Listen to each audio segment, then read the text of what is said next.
மௌலானா மௌதூதி ரஹிமஹுல்லாஹ் கூறுகின்றார், எளிதாக இஸ்லாம் கிடைத்துவிட்டது, அப்படியே ஓரமாக உட்கார்ந்து அமல் செய்து சுவனத்துக்கு போய்விடலாம் என தப்பு கணக்கு போட்டுவிடாதீர்கள். எளிமையாக சொர்க்கத்திற்கு செல்லும் வழியை தான் அதிகமாக நேசித்த இறை தூதருக்கும் சஹாபாக்களுக்கும் கூட அல்லாஹ் காட்டவில்லை.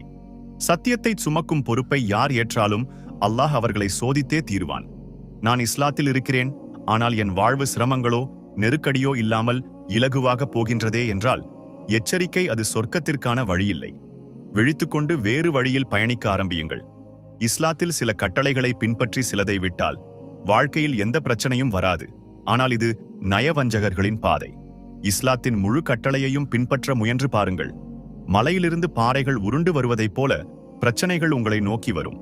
ஆனால் இதுதான் சுவனத்திற்கான பாதை. நாமாக இந்த கடினமான பாதையை தேர்ந்தெடுத்தால் இம்மையில் சோதனையாகவும் மறுமையில் சுவர்க்கமாகவும் இருக்கும். இல்லை, இந்த கடினமான பாதை வேண்டாம் என முடிவெடுத்தால் இம்மையில் உங்கள் மேல் இழிவு சாட்டப்பட்டுவிடும், மறுமையில் வேதனைதான். எடுத்துக்காட்டாக, இன்று உலக முஸ்லிம்கள் மீது சாட்டப்பட்டுள்ள தீவிரவாத முத்திரையை பாருங்கள். அல்லாஹ் நாடியிருந்தால் இதை தடுத்திருக்கலாம். ஆனால் அமைதியாக வேடிக்கை பார்க்கிறான் என்றால் நாம் அல்லாஹ்வுக்கு கட்டுப்படுவதில் கோட்டை விட்டுவிட்டோம் என்றே பொருள்.